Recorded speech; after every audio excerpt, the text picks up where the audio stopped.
A surprise for you. He's Stan, the most interesting dog in the world. Who wants a burger? I love it. He talks. I'm a dog with the ladies. He tangos. May I cut in? He doesn't just sit. There's the sugar. He does stand up. What is the deal with dog biscuits? And he's this family's best friend. I'm gonna need you to be my wingman here. You're talking about chicken? I like where this is going. He's the dog with a blog on Disney Channel.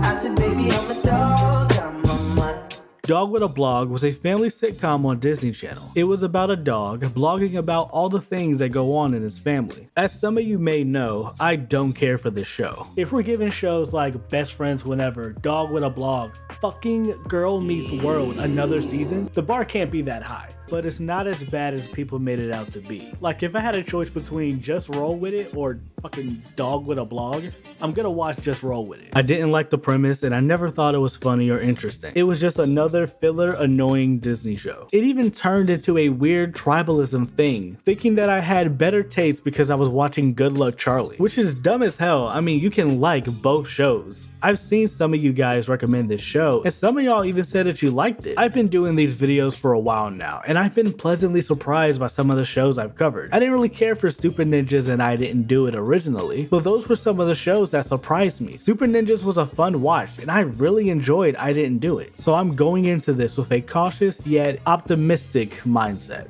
Alright, let's start with the pilot.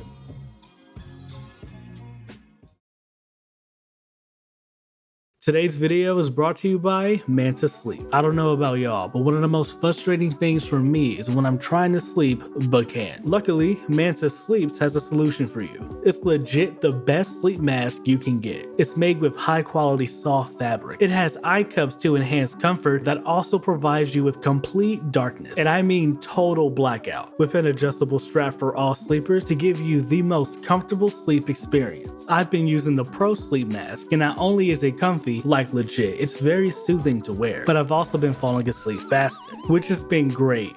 Your boy be doing a lot of thinking at night. Everybody loves sleep, so why not get more of it? Check out Manta Sleep in the description below and use the code MIGHTYGHOST for 10% off your Manta Sleep order. I've been feeling kinda cooped up. The episode starts with the older brother Tyler hitting on a cheerleader with some narration from Stan. This is Tyler James. Now that is the face of a smooth player. Well, not that face. Oh yeah, there's the sugar. Soon after, Avery shows up to cockblock and to enforce the timesheet she created. What is going on here? I have the family room from 3 to 6 as per the sign-up sheet I posted. Tyler tells her to get out, saying that this was his house first. He mentions that she and her mom only moved in about a year ago, making them both step-siblings. Did you just get out of here? This is my house. You and your mom have only been here for like a year. 11 months, 14 days, 6 hours to get. Ooh, numbers. Like I told my algebra teacher, A plus B equals why should I care? Amidst their arguing, their parents show up, Bennett James and Ellen Jennings. Ellen says that they've been living in this house long enough. They should be used to each other by now. But Bennett, being a child psychologist, says, Siblings must develop their own tools for conflict resolution. Next, we meet the youngest child, Chloe. She comes running in saying there's a monster chasing her. Chloe, sweetie, listen. There is something very important that I need you to understand.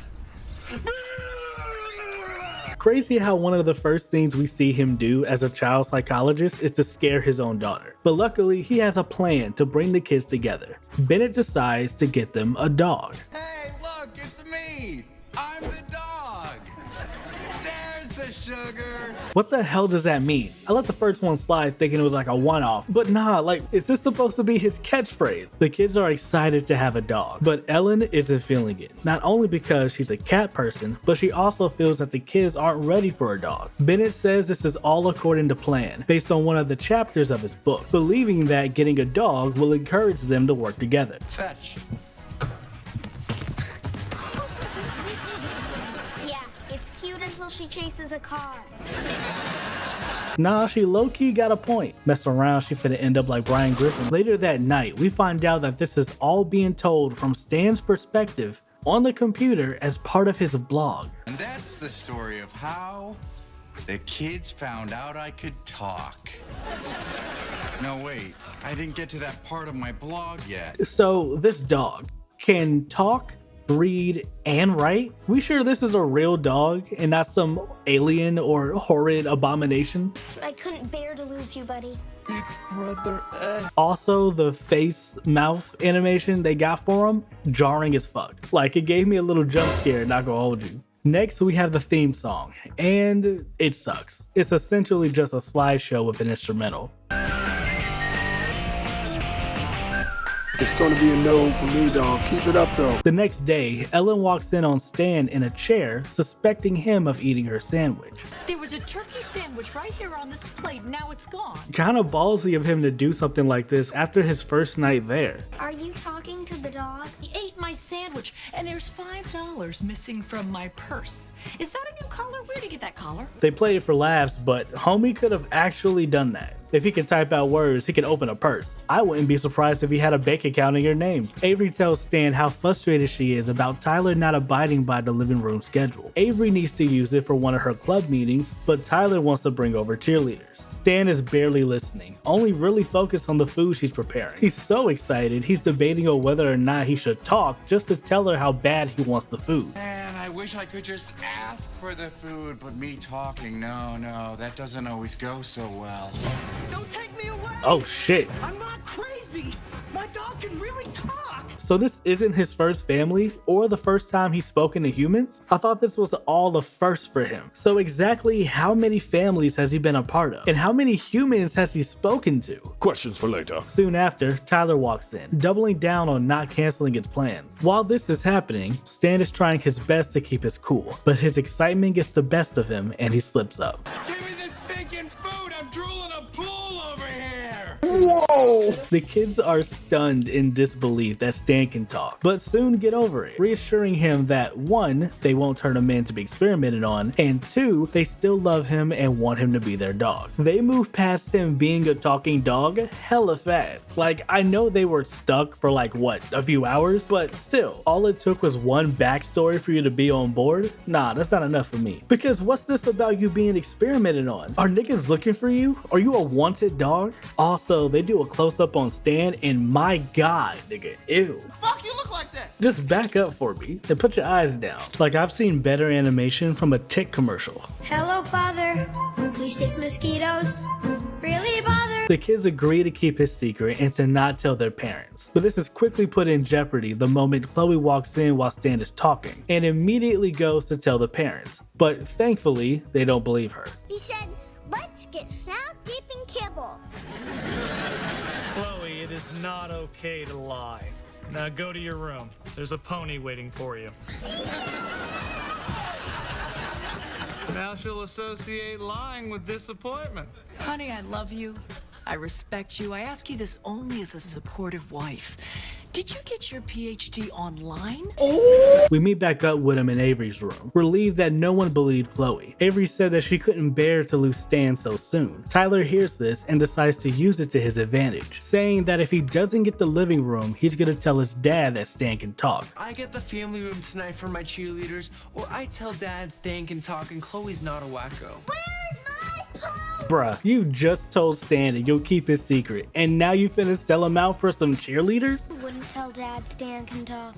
I have 15 cheerleaders coming over. You have no idea what I'm capable of. Niggas is horny! Avery calls his bluff, saying that she doesn't even like Stan like that, and they'll just get another dog. Stan overhears her talking shit and runs away. There is no pony, and now there's no talking dog, and no one in this house cares about anyone.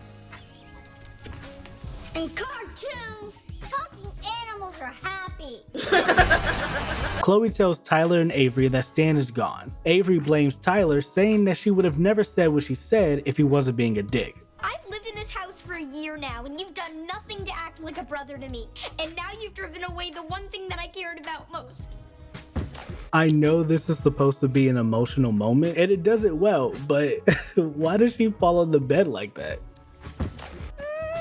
Tyler feels bad and agrees to help her find him. Eventually, they track him down to the shelter, but they can't get him until they pay a $5,000 damage fee. Don't worry, ladies. I'm busting you out of here. How is he holding that blowtorch? I mean, I can kind of buy into the dog fumbling his paws around on the keyboard to eventually form a sentence, but now you're telling me he can pick shit up? Also, he did over $5,000 worth of damage for some bitches. This for the bitches, nigga. Tyler decides just to break in and grab him, but Avery doesn't want to break the rules. Sign clearly says no admittance. Something you'll hear a lot when you apply to college. Damn, nigga. Tyler says screw the rules and goes anyway, leaving Avery with a choice: break the rules or lose Stan forever. She ultimately chooses Stan, but he's still upset with her about earlier. We love you, Stan. Blah, blah, blah. It's gonna take a lot more than empty words to win me over. I brought you your favorite treat. I love you! After some quick thinking and a well-placed phone call, they manage to release Stan and the rest of the dogs for that matter. They manage to get him home, but they're caught by their parents. And once they find out everything that's happened, except for Stan talking, they start to consider that maybe getting a dog wasn't a good idea. But Tyler steps up, saying that it was all his fault and Avery had nothing to do with it. Avery appreciates him defending her, and they embrace having a new understanding of each other. The parents love seeing them closer, and they all bring it in for one big group hug. Also, Chloe is here, and the episode ends with a permanent new addition to the family and Stan signing off on his blog. So if there are any other pets out there who are reading this blog, I hope that your family loves you as much as my new family loves me. And send. You're watching Dog with a Blog. We'll be right back on Disney Channel. Now, let's get back to Dog with a Blog on Disney Channel.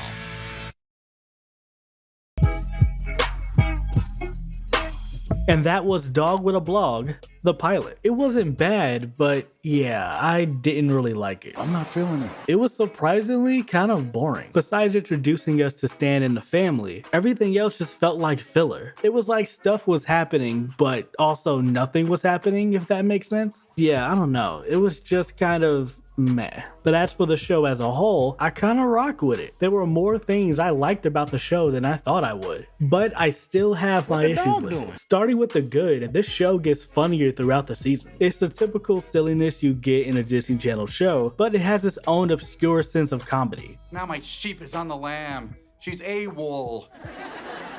This is bad. For example, he's always loved football. So starting today, I've always loved football. Name 2 teams. Home and away. Chloe, you'll bring your imagination and sense of whimsy. I've got stardust in my pocket. Whimsy! And a nickel. And Avery, you'll bring your impeccable taste. Great! I'll order the cheese in a can. I'll also bring that sense of humor. Cheese in a can? Who's getting married? Thank you, Avery. But Dave, where does he get his news from? A newspaper? I know, right? Well, that's good. Their banter between each other is pretty good, and notably a bit more crass and witty than some of the other shows. Commence phase 3. What's phase 3?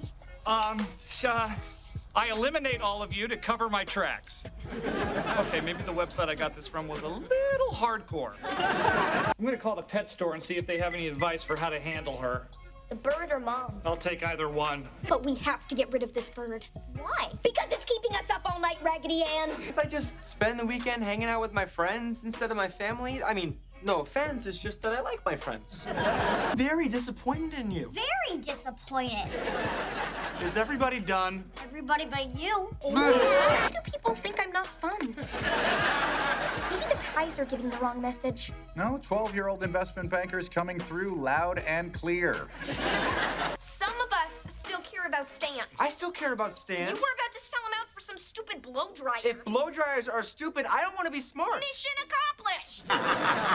The cast had pretty good chemistry, and the way that they interacted with Stan was solid. They make it look normal, even with his disgusting face animations. The family dynamic is also pretty good. It's the typical dysfunctional family, but it leads more into their character quirks quirks rather than their antics. They have a lot of family moments where beyond the silly shit, these are people who care about each other, at least for the most part. I like how imperfect they are. It leads to some interesting interactions and conclusions, like in the episode where Avery gets jealous of Tyler's garbage sculpture and destroys it out of spite, which is kind of wild because the sculpture wasn't even all that. Found objects turned into art. I love it. I like to challenge your expectations by commenting on the nature of art itself. Hey, shut the fuck up with that shit. Okay. Avery eventually tells him the truth. He thanks her for being honest, but instead of forgiveness, he chooses violence and destroys her painting right in front of her.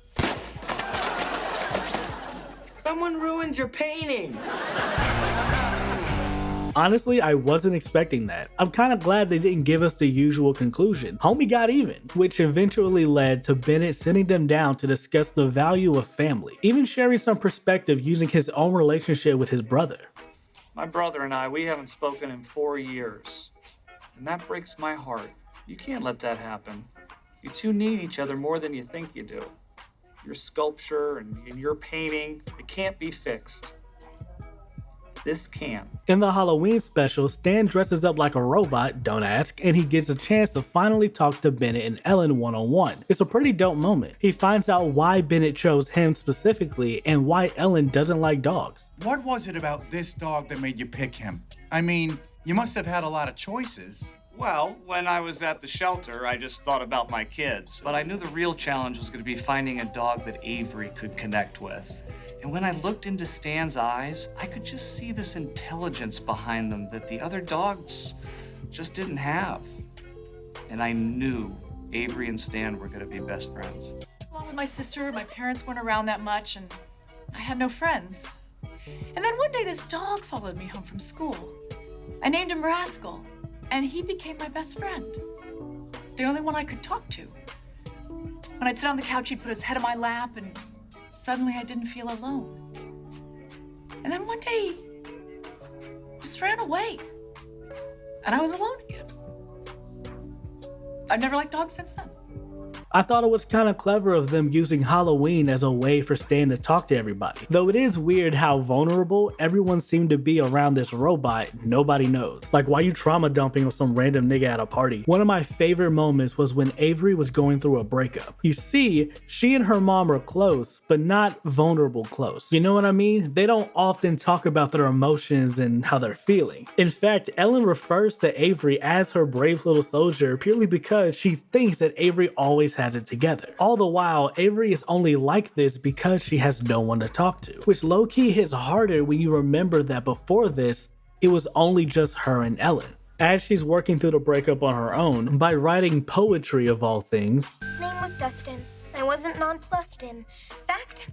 It's all good. Obama is a mulatto. That's the one-drop rule. But with some encouragement from Stan, she eventually goes to talk to her mom. And in typical Avery fashion, she writes a script. But once it gets too real, she breaks down in the middle of it, giving us a pretty emotional moment between the two. I never talk about my feelings. You've never let me. I thought that you wanted me to be your brave soldier. Oh, no, I didn't mean you couldn't come to me when you needed me. I'll always be here for you. They also dabble in generational trauma in this show. Both Bennett and Ellen have talked about not having the best relationships with their family, and we see how it impacts their parenting. She's doing the clamming up face. She hates me. I'm repeating my relationship with my own mother.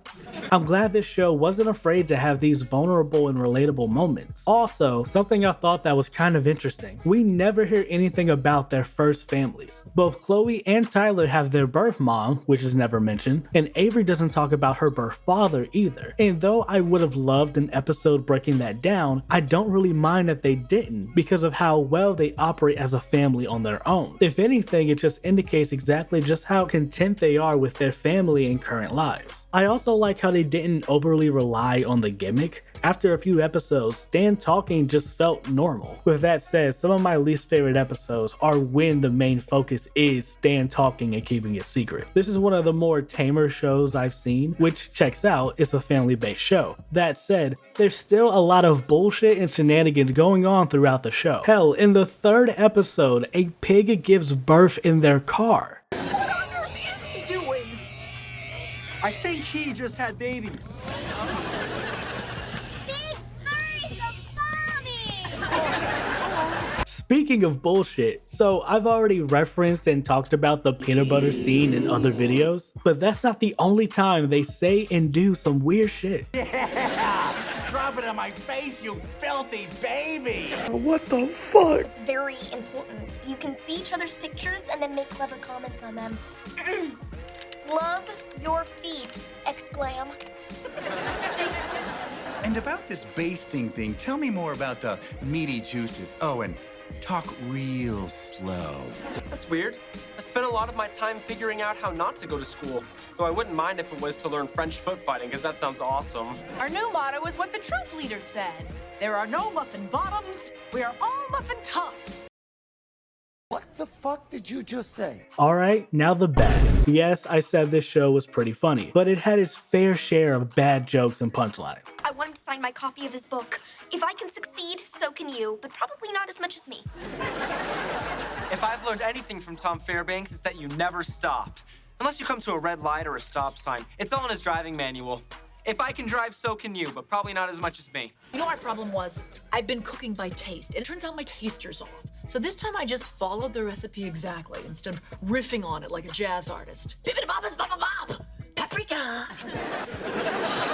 You can't keep track of anything. How did you hold on to that for a month? I taped it to my person. Your body? No, my person. Not safe to drive with your head out the window, then they shouldn't let dogs drive. They don't. Then why do I have a license? A dog license. Whatever. This is much better than our first finger painting. It's kind of funny. Also, these characters are kind of annoying. They're all obnoxious in their own way, and it could be a bit much. I mean, some of these episodes had me like, shut the fuck up! Shut up! What are you doing? What the fuck are you doing? There were a lot of forgettable episodes, and some of the topical ones just fell flat. Like, they fumbled the social media episode. What I thought was gonna be a cautionary tale about the internet just turned into the parents making a fool of themselves. What are you doing? We don't know! Well, stop! I don't know how to work this! You just posted that! What? The writing can be a little repetitive and stale. The acting is better than most, but it can still be a little over the top and obnoxious. Season 1 had a rocky start, but it slowly found its footing. We got to see Stan become acclimated to the family while also fleshing out and getting to know the rest of the characters in the family. We also see them all start to get used to each other living in the house. Season 2 was pretty good. It's a bit more confident than Season 1. The humor is pretty much the same, besides it being a bit more snarky and silly, while not compromising the growth that they made in Season 1. They play with different character dynamics. Chloe and Stan have their own adventures together. They give Ellen and Chloe a couple episodes. Avery and Bennett get a little closer. This is also the season that the kids find out that Stan has a blog. Stan, do you write a blog?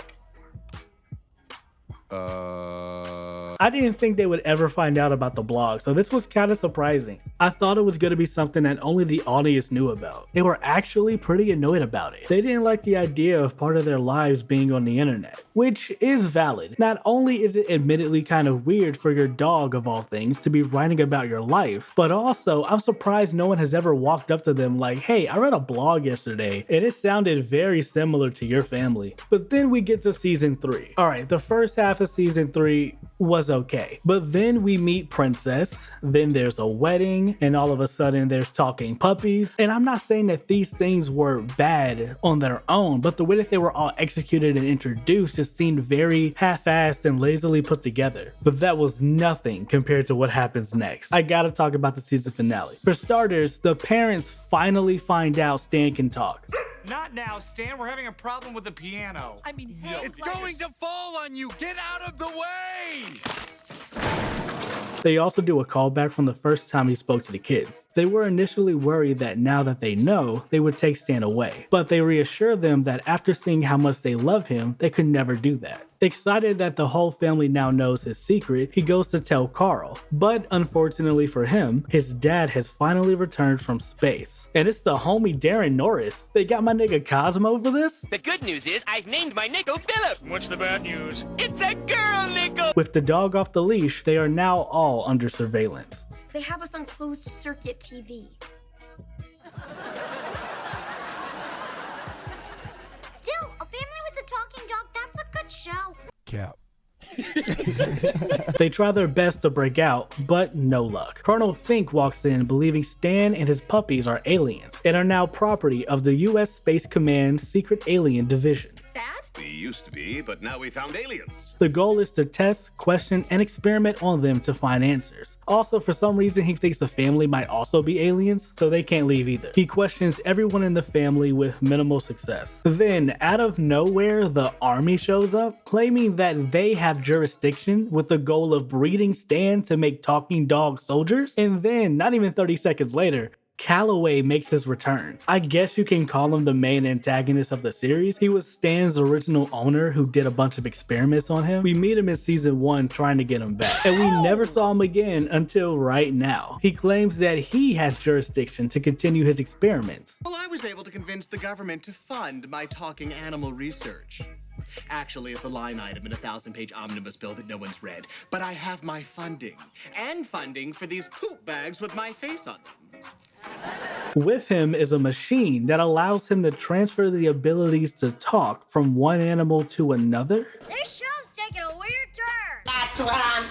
Next, we see Stan messing with the machine in hopes it'll be able to turn him and his puppies into regular dogs. The kids refuse to let this happen, but Stan says there's no other choice to keep him safe. But before they get a chance to stop him, he locks himself in the machine and turns it on. Stan, say something. Suck my ass. So now Stan is just a regular dog. The kids are sad, and Calloway's bitch ass is furious. You stupid dog.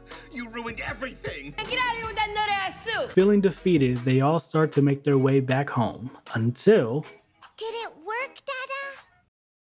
You dumb bitch. Turns out it was all a trick, and they make a break for it. While laying low in Carl's house, Stan gets an idea. What if they tell the whole world he can talk? What if we go public so everyone knows? If I'm famous and beloved, the government won't be able to bother me anymore.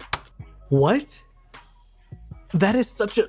What? So they go to the Hollywood Entertainment Awards. They do a song and dance, and I guess they won or some shit, I don't know. And the episode just ends with the whole family safe and Stan doing a sign off on his blog. This is Stan, the talking dog, saying, so long.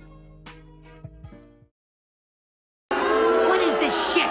Going into this, I had no idea how a show about a talking dog would end. This shit left me dumbfounded. Cause like, what the hell just happened? Did the show forget itself? There was nothing in the show that warranted an ending like this. We didn't even see this nigga get experimented on. Like, we had 2 sets of government people and all they did was ask him some questions. What's a duck weigh? About 4 pounds. What up top? Shut the fuck up! Then Calloway just shows up out of nowhere and they had the gall to tease that Stan was gonna make a noble sacrifice just for him to lie to everybody and become famous. This just felt like a slap in the face. Like, this shit was so bad it almost feels personal. Like, Wait, what did you say fuck me for? I enjoyed this show for the most part, and though there were a lot of things in season 3 I did not like, I could ride the momentum of the first 2 to get through it. But damn, did season 3 let me down. And you know what hurts the most? There was a part of me that really wanted them to stick the landing.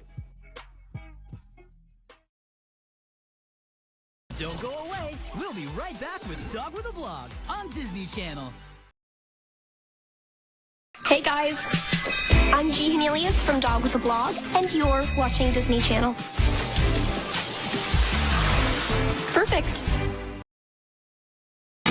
We walked to our own beat, had tops on the concrete. Avery Jennings, played by Genevieve Hanelius. I thought Avery was kind of interesting. She's passionate, driven, and can be very kind and sweet. She's also one of the funnier characters in the show. The way she delivers some of these lines is hilarious. How'd you get in? I used something called a computer, went on something called the internet, and bought something called a ticket.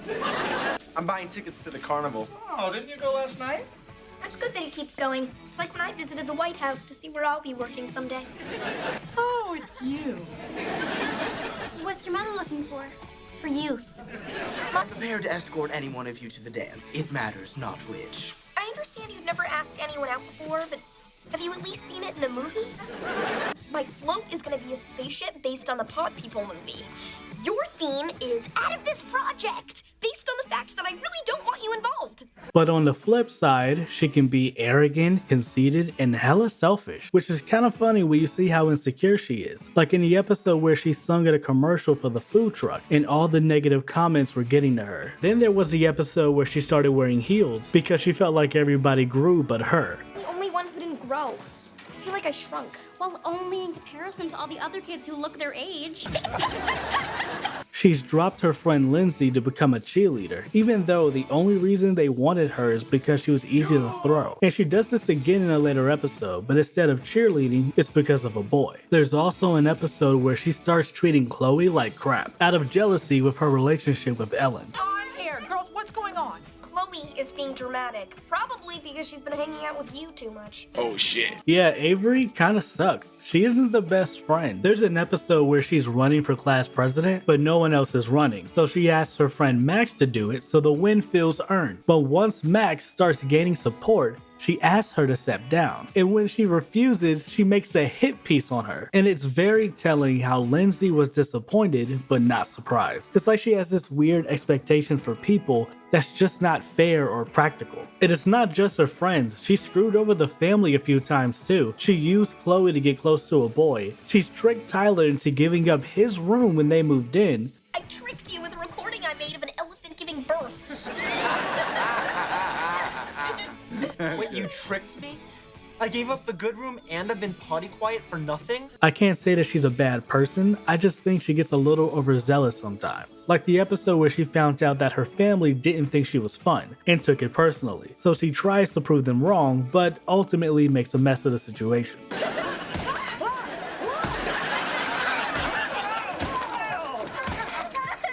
And we low-key get a compelling moment. I knew this was a mistake.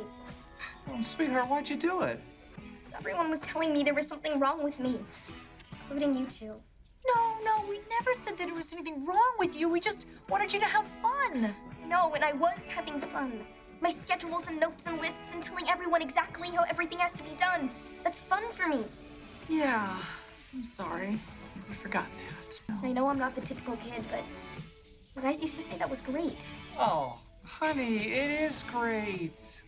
And the last thing we want to do is make you like everyone else. Instead of it being an episode about how to have fun or cut loose, it took a moment to acknowledge that fun is subjective. We all have fun in different ways. Like these videos I do are fun as hell and therapeutic, but I know not everyone will see it that way. Not only do I think this was a good overall moment in episode, but I also think this added to her character. In a similar episode where she discovers her passion for fashion, she wants to make clothes for everyone, even when they don't want it. And instead of hearing them out and respecting their decisions, she gets offended, saying they don't appreciate how hard she's worked on it or that they don't support her. It's like nobody's knocking your passion and interest, but to assume that other people would have the same level of interest as you, that's not fair. I won't say that she doesn't grow as a person throughout the series. If anything, she just grows slowly. She has her moments. When she sees how adamant Tyler is about finishing school to go pro, she helps him achieve his dream. She stood by Stan in solidarity when he was put outside, and she fought for Tyler when he got expelled. I enjoyed her relationship with Stan the most. They felt like genuine best friends. I can't say this is my favorite character of Hannah Leas. I really enjoyed her as Sunny with a Chance and Good Luck Charlie. But still, she did a great job as Avery. Honestly, might have had the best performance. So yeah, Avery was a solid character.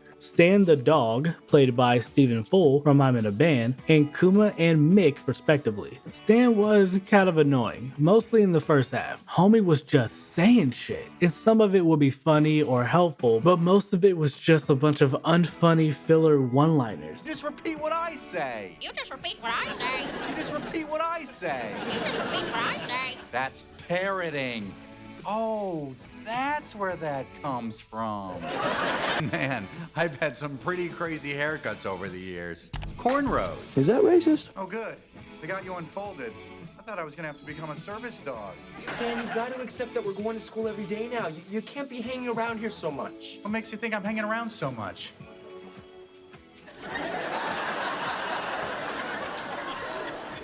They're nudes, but they're tasteful. Except for There's the Sugar. I don't know, that one just kind of stuck with me. He's also low-key a menace. There was an episode where Stan somehow ends up driving the car in an attempt to be seen and treated like a person, and crashing it into a tree with no damage to him, I might add. And of course, the parents find out and blame Tyler, because why the fuck would they blame the dog? Just for it to eventually come out that Stan was the one who did it, and they just laugh it off. They ask no questions to how exactly Stan managed to crash the car. This wasn't some fender bender. Homie hit a tree, and let's not even talk about how a dog can drive a car. I mean, are we sure Stan is really a dog? Like the radioactive man who bit me and gave me the power to speak. What? No, I'm just kidding. I'm a regular talking dog. Stan as a character is fairly interesting, not only because he's a talking dog, but because he has genuine aspirations for human things without wanting to be human. Besides his secret getting exposed, this is one of the main conflicts with Stan throughout the entire show. Even though most of these issues could have been resolved if one of them just casually reminded Stan that he's a fucking dog. Like all the times he's followed them to school, hell, he's even attended a class. There's an episode where Ellen wants him off their new couch, and he has this whole moment talking about how being on the couch makes him feel human. And like, yeah, sure, that's touching and all, I guess. But also, what are they supposed to say to that? Like, how do you address this to a talking dog? By breaking down the entire domestic animal structure? I guess it must be hard to tell a dog that not only can understand you, but can talk back, that they're basically property to most people. Then, in this same episode, instead of just abiding by the house rules, they all stand with Stan in solidarity. I feel like a second-class citizen. When I was on that couch, I wasn't a dog. I was one of you. Please, just don't take that away from me. You see what I'm talking about? Like, this is their house. They have the right to say that they don't want some musty dog on their couch. I don't know why I call Stan musty. He looks like a clean dog. In one of the later episodes, Stan's upset that he can't stay in the hotel with them during their vacation and has to go in a kennel. We go to the Space Museum. Our hotel doesn't allow dogs, so you'll get to stay at this fantastic kennel that I found for you. But I hate kennels. They're cold, they're loud, and they only have basic cable. So he tricks Chloe into changing her vote from Space Museum to camping, and the kids find out about this and are rightfully mad. Who knew how much I wanted to go to the museum and connect with Wes?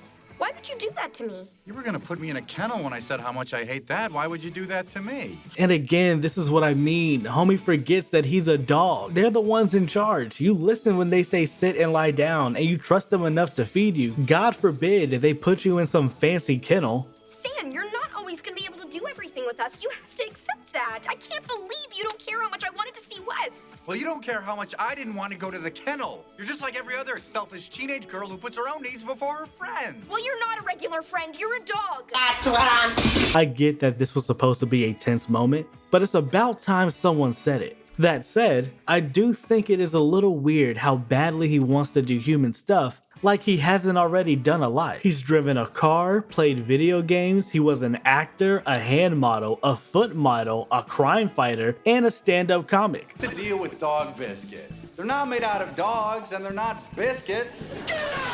On top of doing a bunch of human things, homie had like 1,000 disguises. He can also be selfish in his own right. When the kids find out that he has a blog and they express to him how they don't like it, he decides to get it published. And of course he gets the same excuse talking about how it makes him feel human. Real quick, let's talk about the wedding and the whole puppies thing. Stan getting married to Princess was fine. The wedding was pretty chaotic, but overall I didn't hate the episode. I was more curious about where this would go story-wise than the actual wedding. I guess all those poodles he was hitting on didn't go anywhere. Also, I thought it was pretty funny that Stan had his bachelor party in a meat locker. Now, when the puppies came, I was a bit confused. Not only because I kind of felt like it came out of nowhere, but also, Stan was neutered. You're really dragging Tyler to the lake? You know he'll hate it. See, this is why I never had children.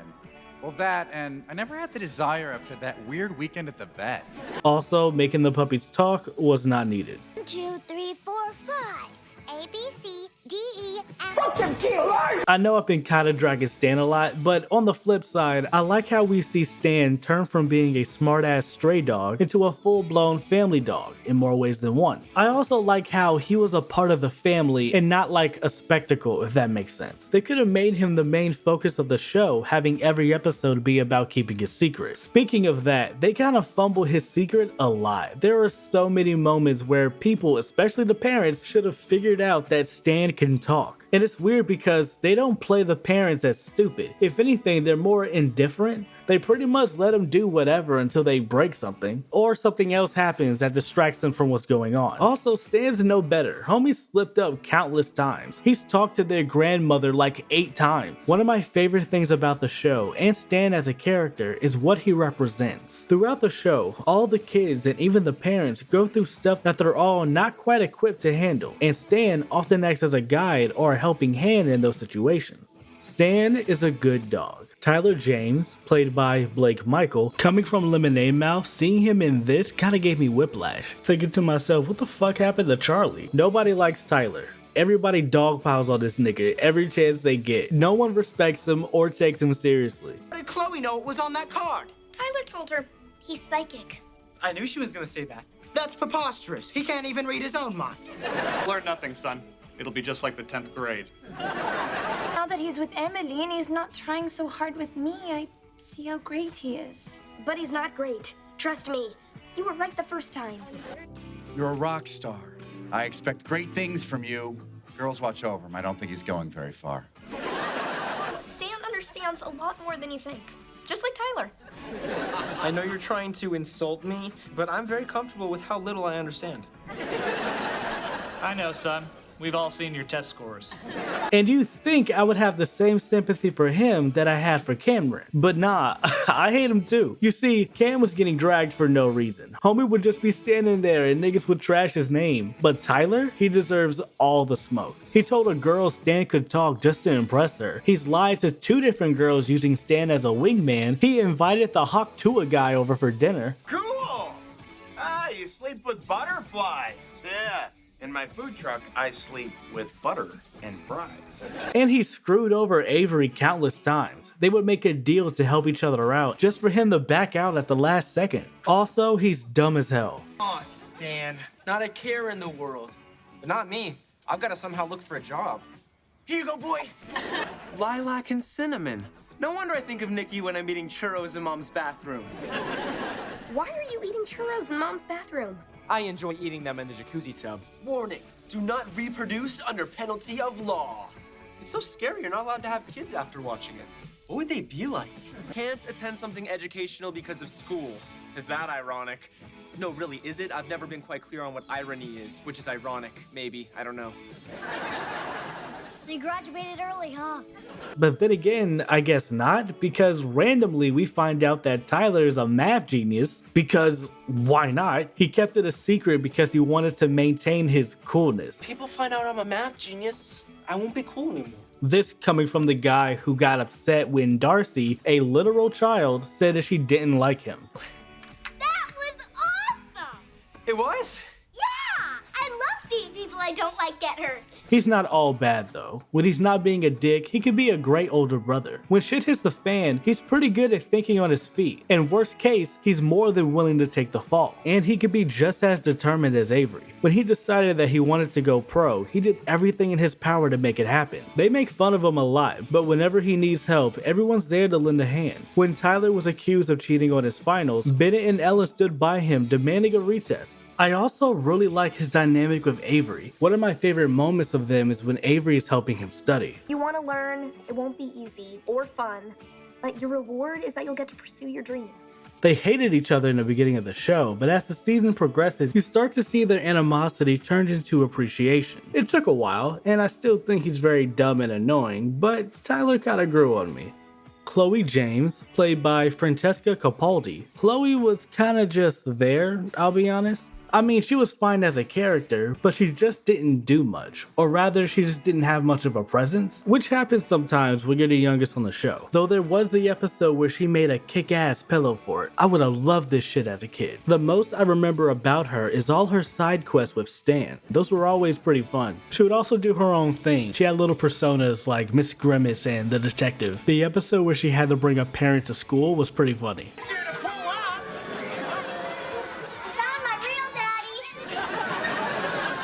I know Stan is mostly considered to be Avery's dog, but Chloe and Stan have a really tight relationship too. Chloe has also had a couple funny moments of her own. Ears pierced when you're 10, like Avery did. Can we just say I'm 10? You tell everyone you're 32. Mommy doesn't have a job. You don't do anything. Daddy works with patients all day. Sweetie, please leave Daddy out of this. Avery, say this part or I'll curse you. I'm sorry, you guys. I have made a stand and I'm sticking to it. I curse you. Misunderstanding. You guys are over. No wonder it took us so long to get the vote. When you were my age, was there ever anything you really, really wanted but you just couldn't buy it? World peace. No, something good. I also like her relationships with Avery and Tyler. She leans on them in different ways. She also kind of acts as their moral compass of sorts. She's quick to let them know when they've gone too far. She let Tyler know that he was moving too fast pursuing his BMX career. And she was disappointed in Avery for not being loyal to her friends. My big sister, Avery. You're supposed to do the right thing. So yeah, overall, Chloe was okay. Ellen Jennings, played by Beth Littleford. Ellen might be my least favorite character. She could be hella obnoxious, arrogant, and conceited. You know, after saying it out loud, I see where Avery gets it from. Ellen spends most of the show just complaining about stuff, either it being about Bennett, Stan, or her trying to convince the other kids that she's a good mom. She often tends to make things about her, intentional or not. Like in the episode where Stan wasn't feeling well, and while Avery was naming some possible diseases and their symptoms, Ellen all of a sudden started experiencing all these symptoms. Roops, as they are called, also give you sharp pain behind the left eye. Oh, I think it's the right eye. Or the episode where Bennett is offered a book deal and all she could talk about is the money. Then there was the episode where she was basically trying to relive her teen years through Avery. Everybody wants to be like us, but not everyone can. Right, girls? Yeah, totally. You go, Bree. She could also be hella petty, like when she was jealous of Stan. She bought a bird out of spite and it terrorized the whole house. Oh, she had a little accident on my head again. No, false alarm, just blood. It's funny, she thinks I'm a field mouse. One of the running gags of her character, anytime Ellen makes a joke or clever wordplay, she punctuates it by saying, haha, good one, Ellen. She does this so often that I even created a drinking game. Take a shot every time you hear her say it. Good one, Ellen. Jolly good one, Ellen. Good one, Ellen. Is that lichen growing on you? And I'm taking a liking to it. Good one, Gaia. That's what I'm calling myself now. Hey, one, Ellen. Little one, Ellen. Good one, Ellen. Good one, Ellen. Got this, Ellen. Ha! Good one, Ellen. More like a cataclysm. Oh, good one, Bennett. Don't you ever do that again. But throughout the show, we get to know more about her. Not only do we get the reason she hates dogs, but it's also implied that she might be jealous of everyone because she can't connect as easily as they can. But that doesn't stop her from making an effort. We see her actively show interest in what the kids are doing. She's imperfect, but she tries. I will say though, second to G, Beth gives a great performance. She kinda reminds me of Susie Barrett from Just Roll With It. They're both just fully committed to their characters and the bits they gotta do. Her dynamic with Bennett is pretty good, but their banter kinda teeters on being playful or passive aggressive. You met Mom on the internet. When I was 40. Your profile said you were 38. Can we please get back on track here, outdoorsy free spirit with no kids? Don't tell me that my concern for our children is unhealthy. I just think that And don't tell me that our spending time alone together is important, because it's not. Bennett, am I crazy? Yes. I'm gonna make you so happy you married me. I am gonna remarry that smug look right off your face.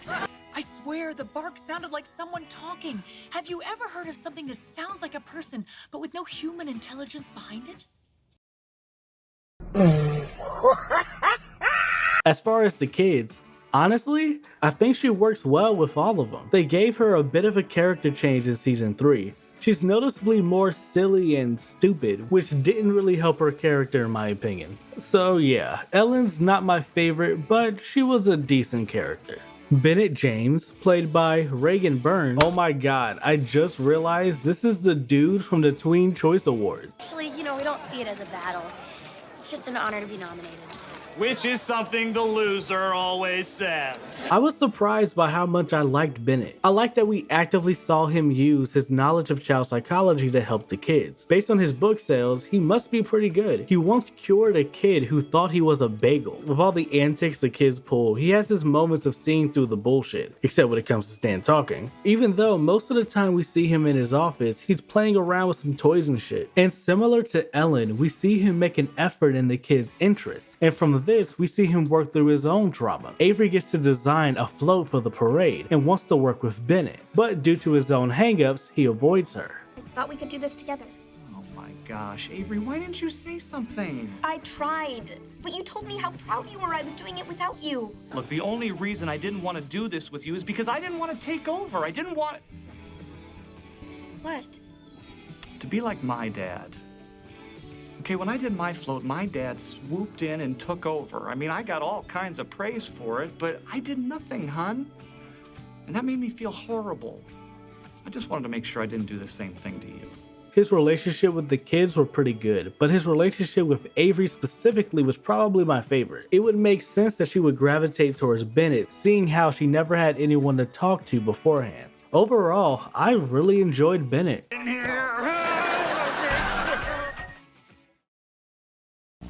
You're watching Dog with a Blog.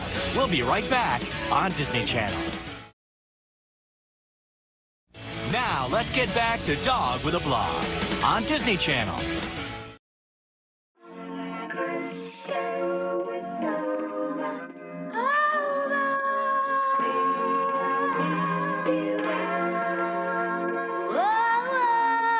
Dog with a Blog was another one of those shows that had a very random guest star list. They had Oscar from True Jackson VP, Larry Joe Campbell, Tila Dunn, Audrey Whitby, Kathleen Newton was one of Tyler's love interests, Amy from Good Luck Charlie makes a cameo as a dog instructor.